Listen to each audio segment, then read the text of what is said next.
Haleluya, shalom Bapak Ibu yang di rumah. Kembali lagi di ibadah online kita pada hari ini. Biarlah kita mempunyai sukacita, pengharapan yang penuh kepada Tuhan Yesus. Kita memulai ibadah kita pada hari ini. Biarlah kita boleh sungguh-sungguh di hadapan Tuhan, membawa setiap ucapan syukur kita kepada Tuhan Yesus. Haleluya. Bapa yang baik, terima kasih Tuhan. Kalau pada hari ini Tuhan kami boleh diberikan kesempatan untuk mengikuti ibadah kami ya Bapa. Biarlah Tuhan Kau yang menjamah setiap hati kami Tuhan, menjamah setiap pikiran kami ya Tuhan. Terima kasih Tuhan, kami mau menyerahkan segala beban masalah kami di hadapan-Mu ya Bapa. Terima kasih Tuhan Yesus. Tutup bungkus dengan kuasa darah-Mu yang kudus. Haleluya. Haleluya. Mari naikkan pujian ini, katakan.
Kasih setiamu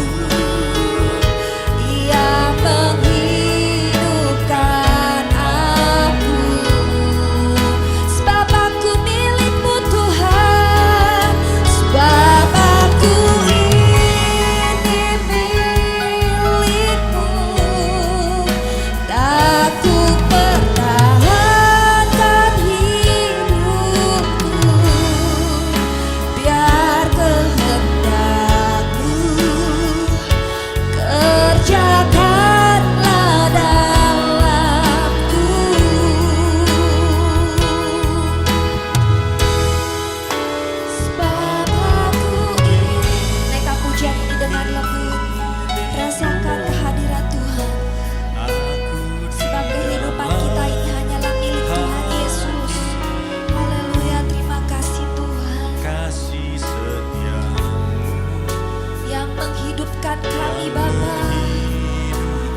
Bapa, kami berterima kasih buat segala penyertaan dan lawatan-Mu. Kami sehati berdoa buat gembala pembina kami, Pendeta Insinyur Niko dan keluarga.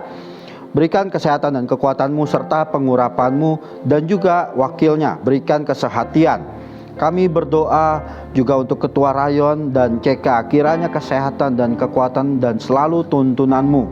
Kami juga menyerahkan khususnya Gembala CK4 Pak Weliarka untuk beserta dengan keluarganya dan wakil-wakilnya, semua gembala dan jemaat di CK4, kiranya Engkau senantiasa mengurapi dan memakai dengan luar biasa. Kami juga berdoa untuk gembala kami Bapak Pendeta Immanuel Setopo dan Ibu Helen serta anaknya Andi, Debbie serta cucunya Abigail. Tuhan pakai menjadi teladan dan berkat buat kami serta banyak orang. Kami juga berdoa buat wakil gembala kami Bapak Wisnu beserta istri dan anaknya Adit, Tuhan lindungi dan Tuhan memberkati. Kami berdoa untuk bangsa dan negara kami Indonesia. Kami nyatakan damailah Indonesiaku, virus corona diamlah, ekonomi bangkit. Berdoa buat khususnya presiden kami, kiranya Tuhan berikan hikmat dan pengetahuan dari Bapa untuk dapat memimpin bangsa ini dengan bijaksana. Juga wakil presiden dan para menteri-menteri DPR, MPR, TNI, Polri, kehakiman dan kejaksaan, Bapak berikan semua bekerja dengan sehati. Kami juga berdoa untuk GBI, COG, Tuhan, ORU, WIE, Tuhan, dan juga EPT. Bapak pakai lembaga-lembaga ini menjadi saluran berkat dan alat-Mu untuk memenangkan jiwa. Kami percaya Pentakosta ketiga dimulai dari Indonesia sampai ke bangsa-bangsa, dari timur ke barat dan akan kembali ke Yerusalem. Kami berdoa untuk generasi Yeremia yang segenap hati cinta mati-matian kepada Tuhan, yang hidup dalam kekudusan serta berjalan sesuai dengan kebenaran firman Tuhan. Kami juga menyerahkan jemaat di GBI Home. Tuhan sembuhkan yang sakit, kuatkan yang lemah, hibur yang susah. Setiap masalah Tuhan beri jalan keluar. Biarlah setiap jemaat terus hidup dengan mata tertuju pada Tuhan, sehingga siap menyambut kedatangan Tuhan Yesus. Maranatha, datanglah Tuhan. Dalam nama Tuhan Yesus, amin. Haleluya, puji nama Tuhan. Bapak Ibu yang di rumah siap untuk memuji nama Tuhan, amin. Sebab hati kita boleh percaya, sebab Tuhanlah kekuatan dan mazmur kita. Haleluya. Mari dengan semangat kita menaikkan pujian ini, sebab kita boleh bersyukur kepada Tuhan.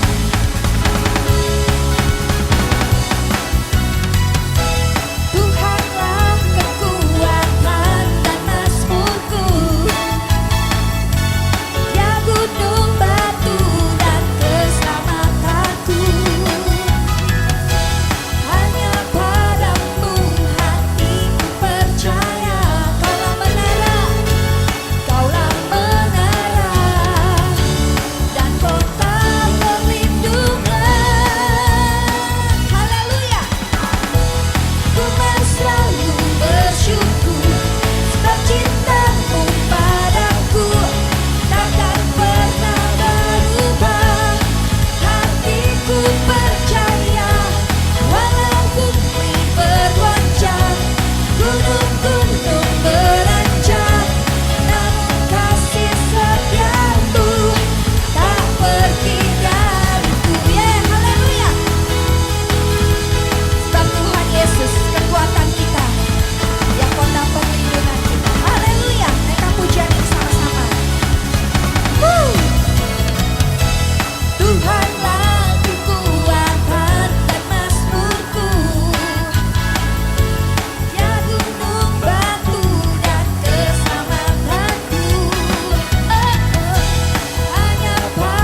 tiba saatnya kita mau mendengarkan firman Tuhan. Kita mau persiapkan hati kita lebih dalam lagi untuk masuk dalam hadirat ya Tuhan.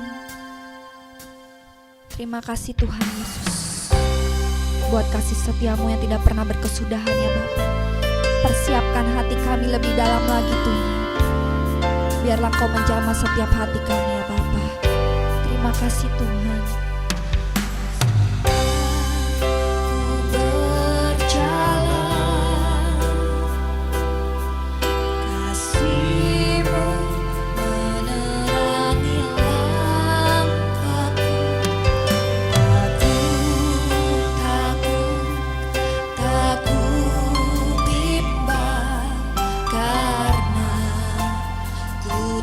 Kau bersamaku.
Shalom semuanya.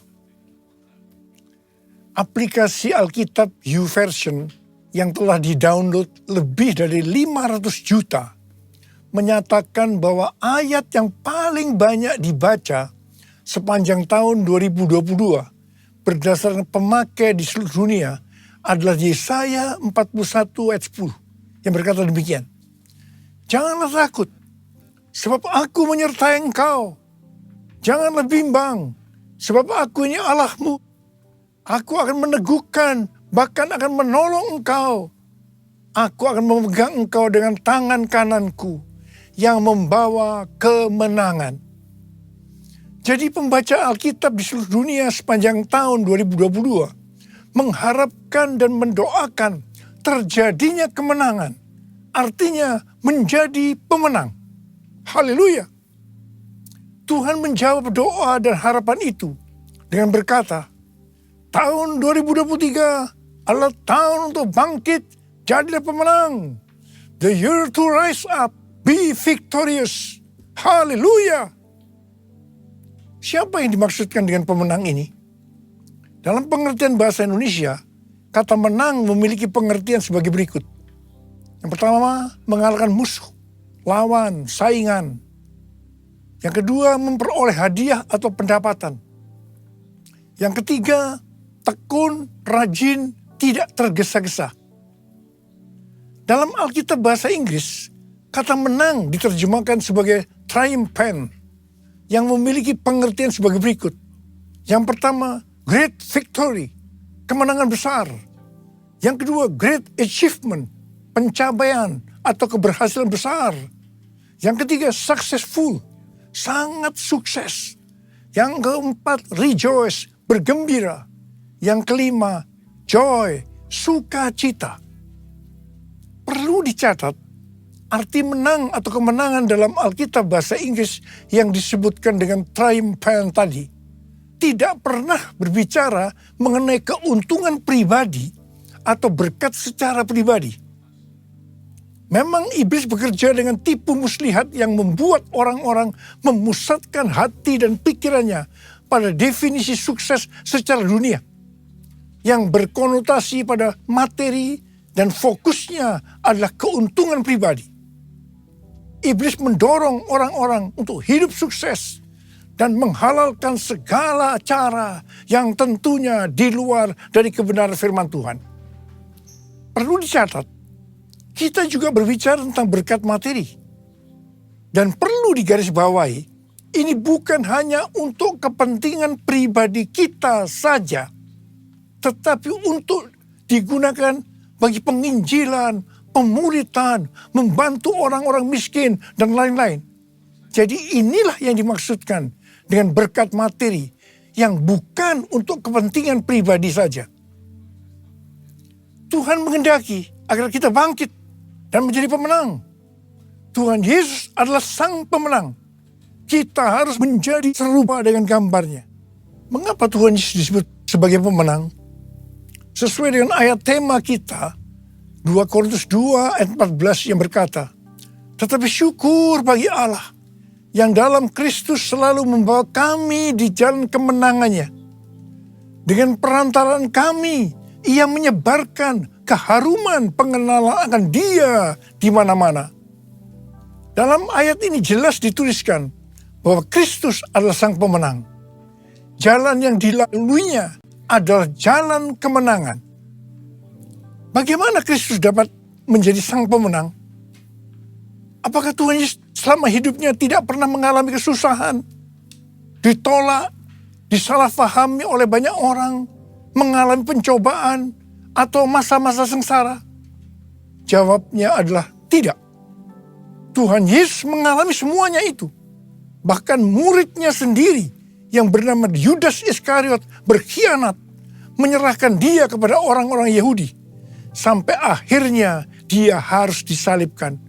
Dihujat oleh ahli Taurat, oleh para imam, orang yang lalu lalang. Bahkan salah satu penjahat yang di sebelahnya ikut menghujat dia.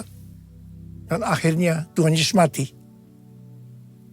Ada pertanyaan, bagaimana Tuhan Yesus mati justru menjadi pemenang?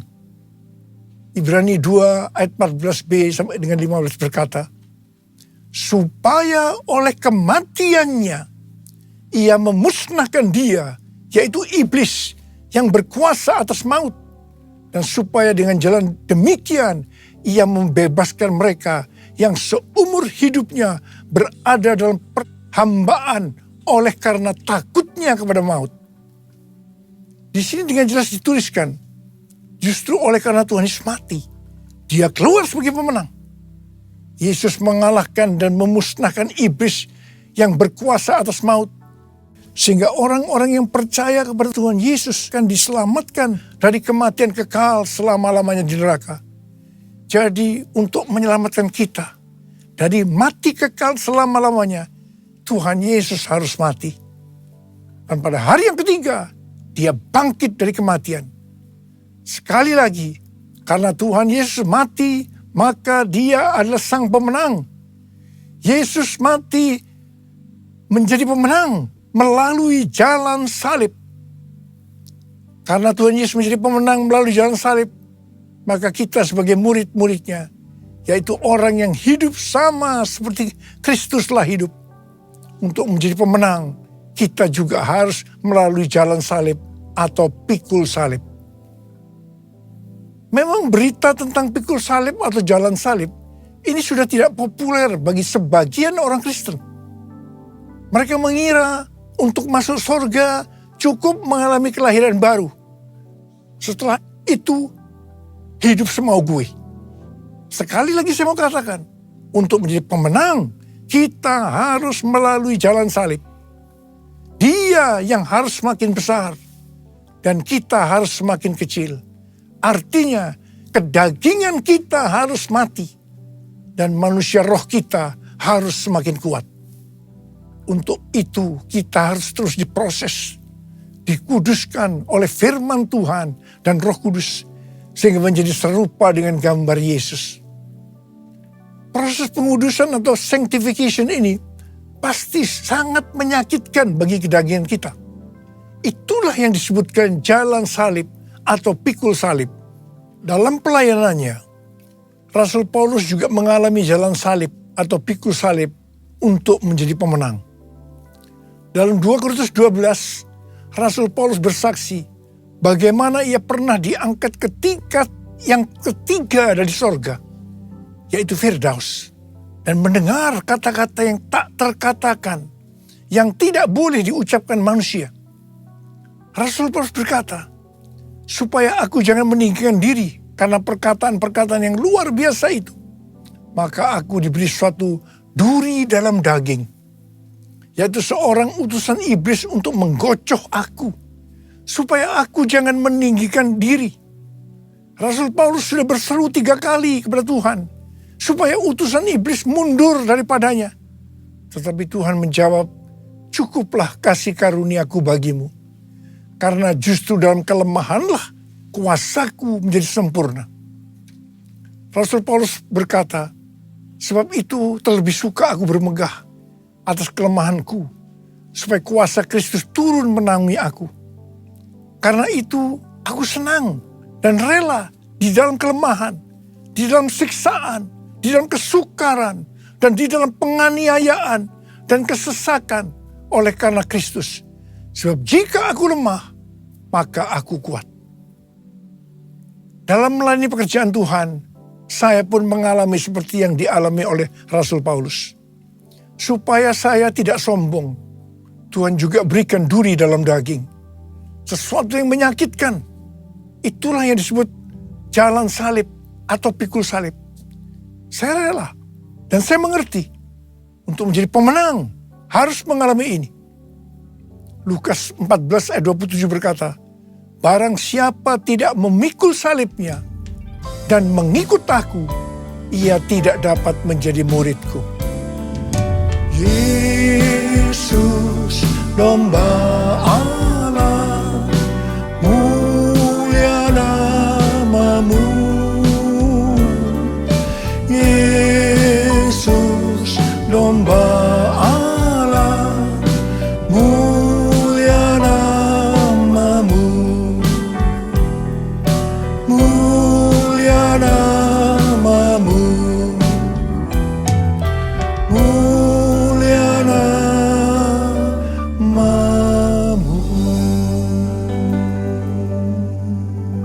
Lukas 12 ayat 4 dan 5 adalah pengajaran khusus dari Tuhan Yesus bagi murid-muridnya.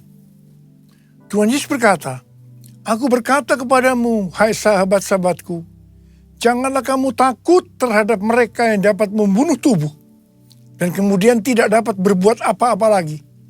Aku akan menunjukkan kepada kamu siapakah yang harus kamu takuti.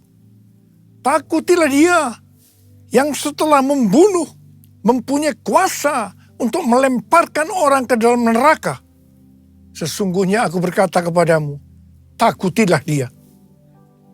Saya akan berkata kepada kita semua, takutilah Sang Pemenang, Yesus Kristus, sebab Ia mempunyai kuasa untuk melemparkan orang ke dalam neraka.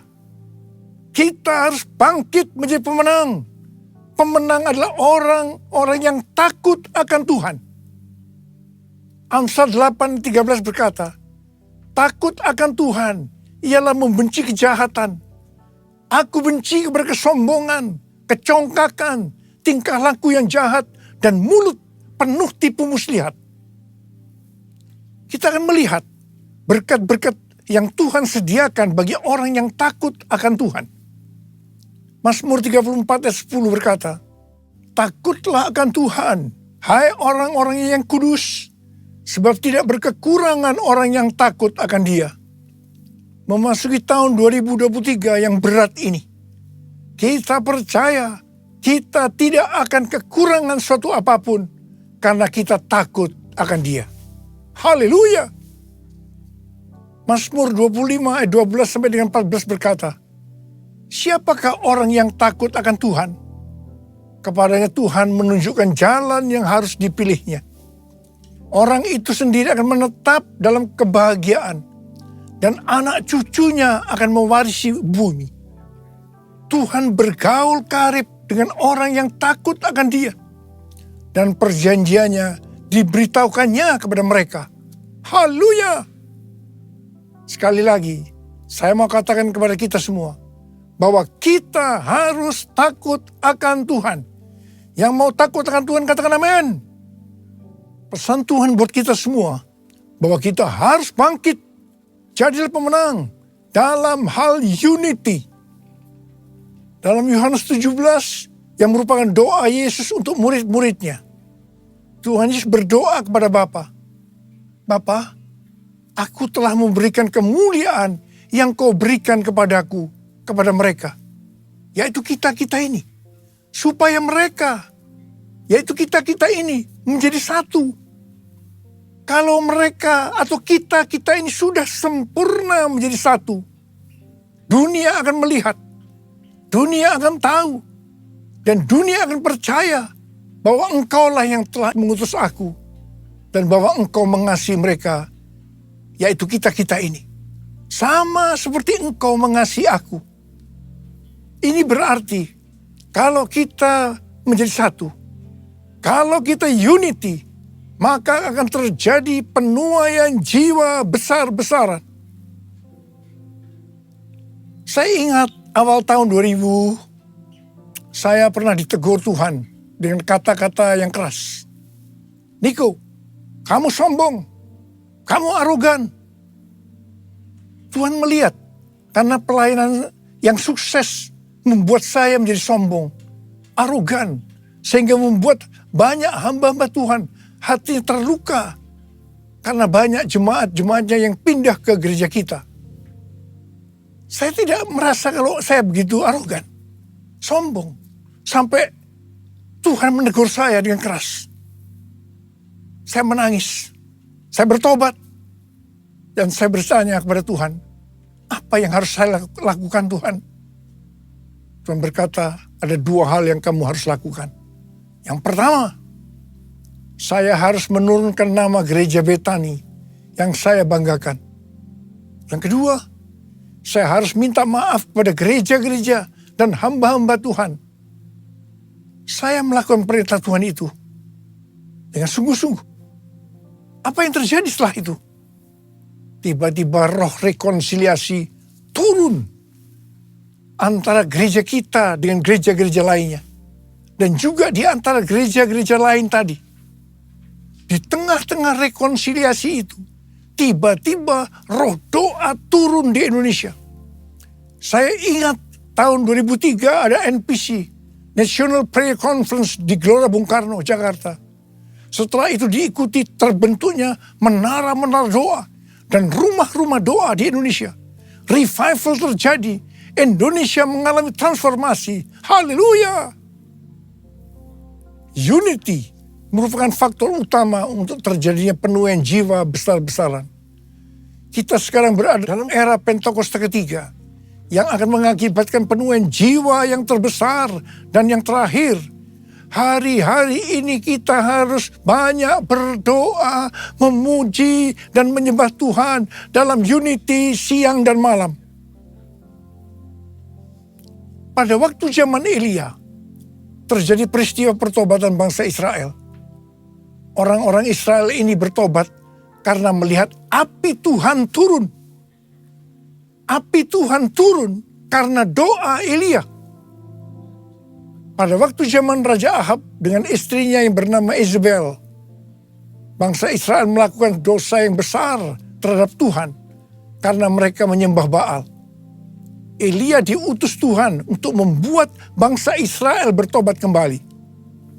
Untuk itu, Elia mengumpulkan nabi-nabi Baal dan Asyera di hadapan seluruh orang Israel.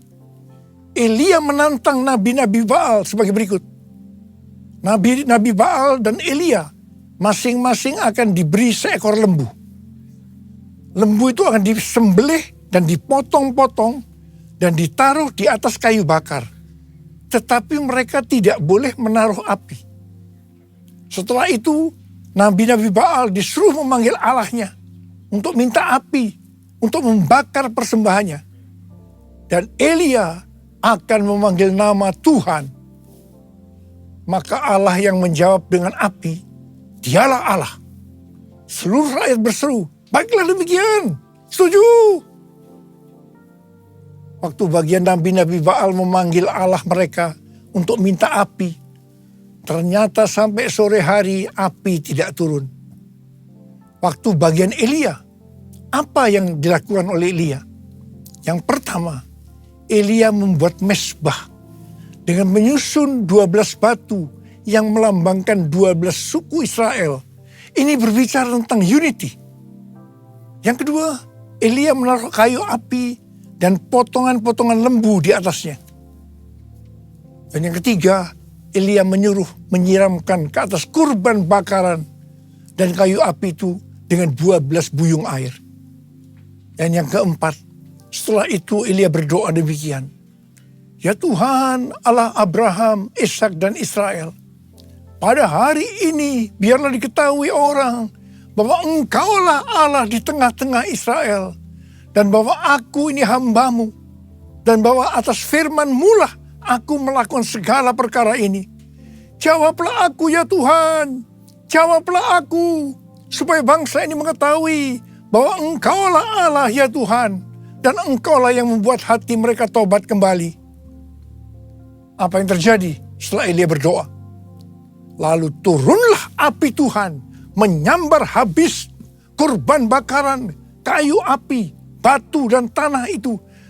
Bahkan air yang dalam parit itu habis dijilatnya. Ketika seluruh rakyat melihat kejadian itu, sujudlah mereka serta berkata, Tuhan, Dialah Allah. Tuhan, Dialah Allah. Terjadi pertobatan secara besar-besaran. Haleluya! Jadi, sebelum Elia berdoa, dia membuat mezbah dari 12 batu yang melambangkan 12 suku Israel yang berbicara tentang unity. Sekali lagi, unity adalah faktor utama untuk terjadinya penuaian jiwa besar-besaran. Hari-hari ini kita perlu lebih banyak berdoa, memuji dan menyembah Tuhan dalam unity siang dan malam. Lord, I worship you. Lord, I worship you. As I bow down on my knees, I worship you.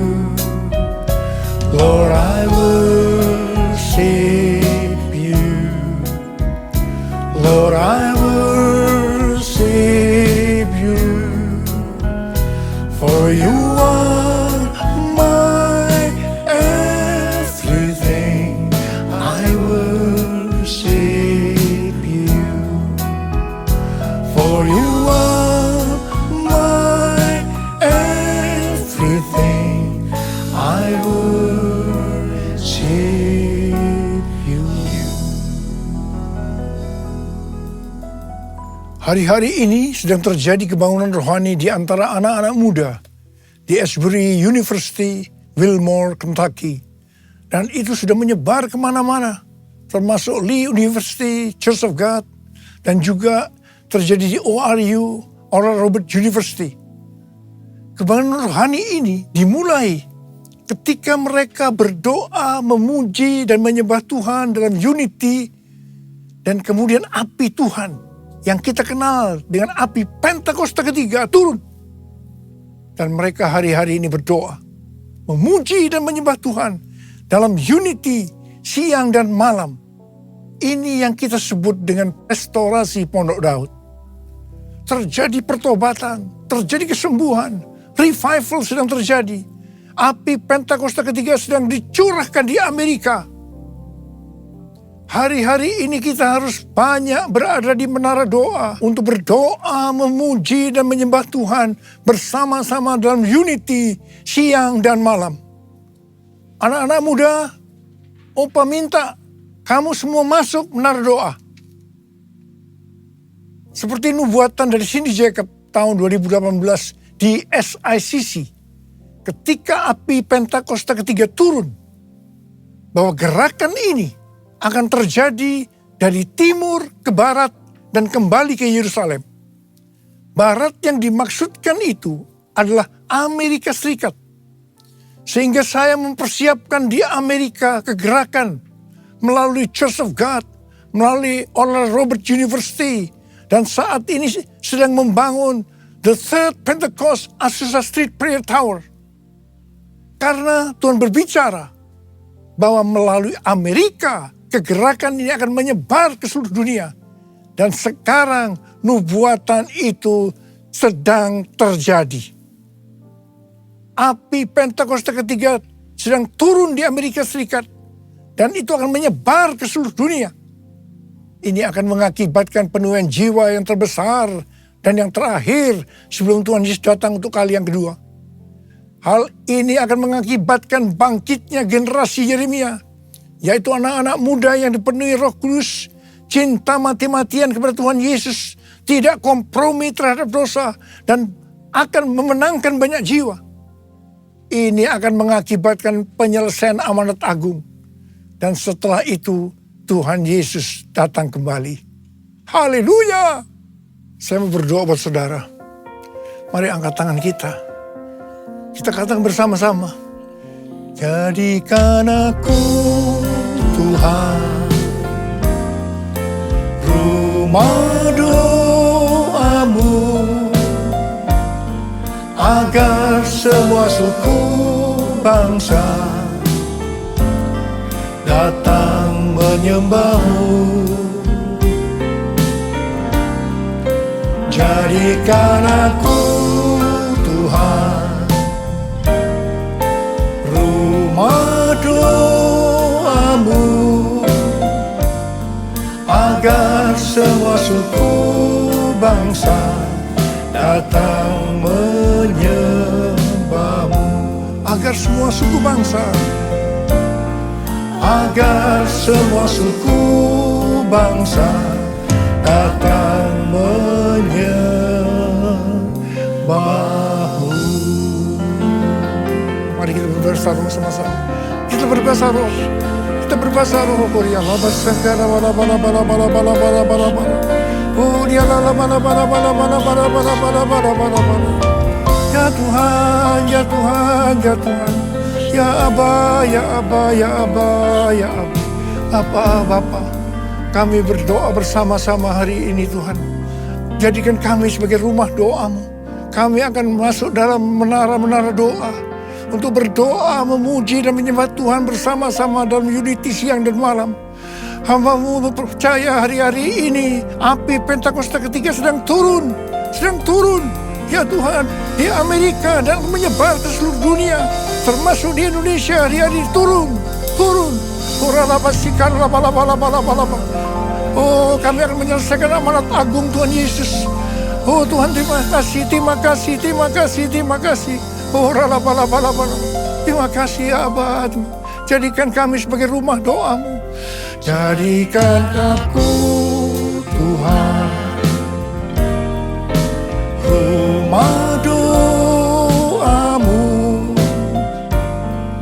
agar semua suku bangsa datang menyembah-Mu. Jadikan aku, Tuhan, rumah doa-Mu, agar semua suku bangsa datang menyembah-Mu.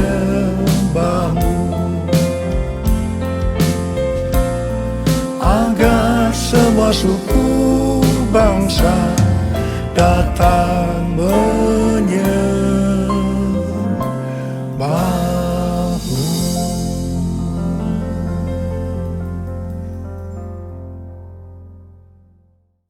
Mari saudara-saudara, kita akan masuk dalam perjamuan kudus. Kita akan mengingat ayat ini. Sebab setiap kali kamu makan roti ini dan minum cawan ini, kamu memberitakan kematian Tuhan sampai Ia datang. Perjamuan kudus adalah perjamuan Tuhan Yesus sendiri. Setiap kali kita masuk dalam perjamuan kudus, ini pesan Tuhan Yesus pada kita semua. Biarlah ini menjadi peringatan akan daku. Peringatan akan daku. Karena itu mari arahkan hati kita kepada kebaikan Tuhan. Kita akan mengingat kebaikan Tuhan. Mari tundukkan kepala. Bapa, siapakah kami sebelum kami mengenal Engkau? Kami semua orang berdosa. Upah dosa adalah maut, mati. Tapi Engkau yang tidak berdosa telah dijadikan dosa oleh karena kami. Engkau harus turun dari surga mulia menjelma menjadi manusia. Mati ganti kami dengan penderitaan yang luar biasa. Sungguh kalau kami pikirkan betapa baiknya Engkau ya Aba. Betapa baiknya Engkau. Engkau jadikan kami sebagai anak-anak-Mu. Engkau tuntun, Engkau bela, Engkau lindungi, Engkau berkati, Engkau tegur juga kalau kami salah. Itulah Engkau ya Aba. Itu Engkau Aba. Tuhan akan memberkati kita melalui perjamuan kudus. Tapi Tuhan mau kita makan dan minum dengan cara yang benar. Oleh karena itu mari masing-masing introspeksi.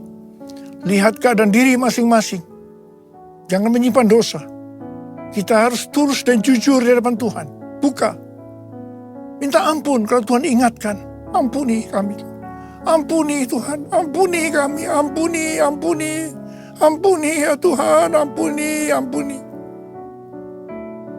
Bapa terima kasih. Kami akan masuk dalam perjamuan kudus dengan hati penuh ucapan syukur. Dalam nama Yesus yang berdoa. Amin. Mari angkat roti di tangan kanan kita tinggi-tinggi. Sebab apa yang telah kuteruskan kepadamu telah aku terima dari Tuhan. Yaitu bahwa Tuhan Yesus pada malam waktu Ia diserahkan mengambil roti. Dan sesudah itu yang mengucap syukur atasnya. Dia memecah-mecahkannya dan berkata, inilah tubuhku yang diserahkan bagi kamu. Perbuatlah ini menjadi peringatan akan aku. Sekali kasih Tuhan, bukankah roti yang kita pecah-pecahkan ini adalah persekutuan kita dengan tubuh Kristus. Mari kita makan dalam nama Yesus.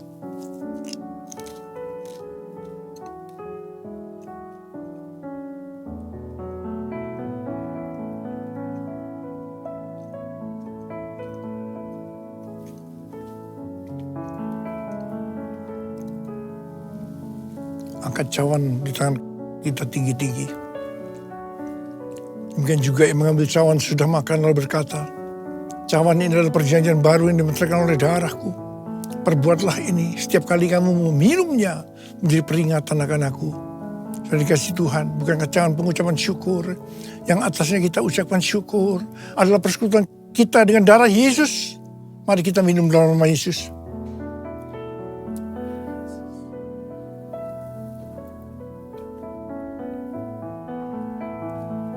Angkat tangan kita bersama-sama. Ucapkan syukur dan terima kasih. Dengan suara, jangan diam. Tuhan terima kasih ya Tuhan.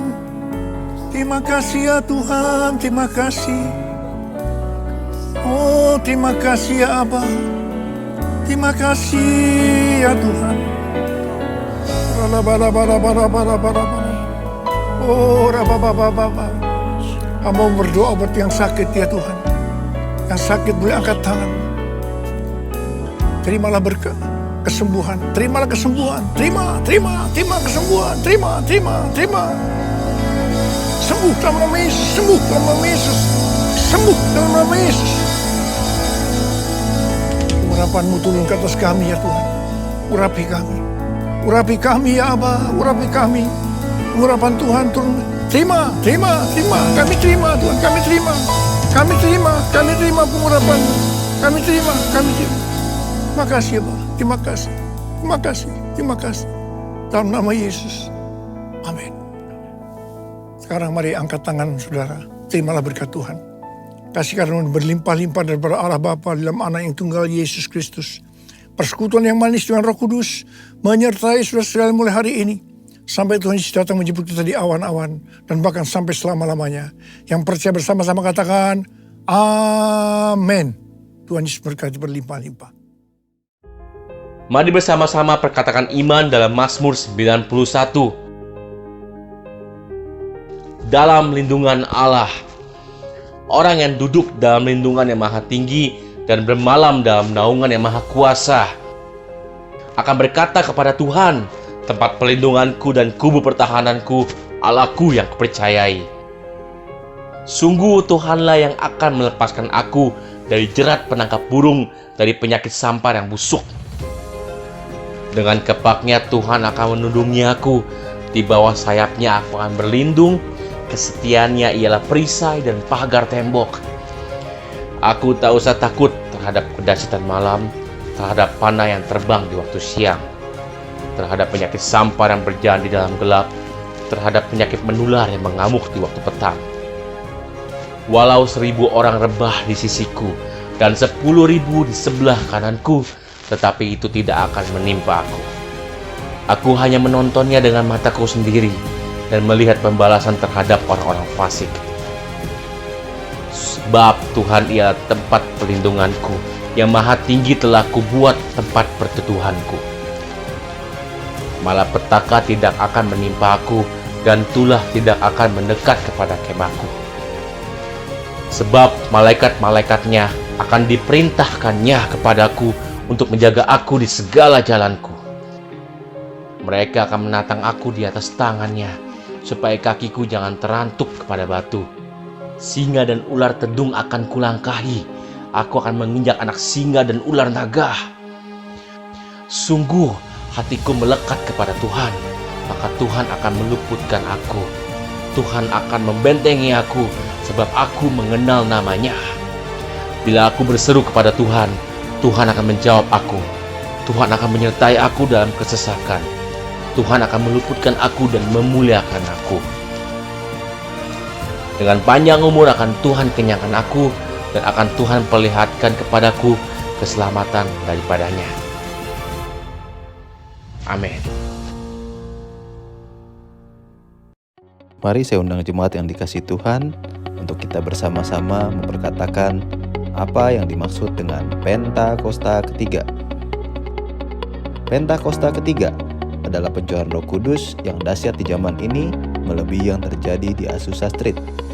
Pentakosta ketiga akan mengakibatkan penuaian jiwa yang terbesar dan yang terakhir sebelum Tuhan Yesus datang kembali. Pentakosta ketiga akan membangkitkan generasi Yeremia, yaitu anak-anak muda yang dipenuhi Roh Kudus, cinta mati-matian kepada Tuhan Yesus, tidak kompromi terhadap dosa, dan akan bergerak untuk memenangkan jiwa. Pentakosta ketiga lahir di Indonesia dan bergerak ke bangsa-bangsa. Gerakan ini dari timur ke barat dan akan kembali ke Yerusalem. Pentakosta ketiga akan memberikan kuasa untuk menyelesaikan amanat agung, dan setelah itu Tuhan Yesus datang kembali. Amin.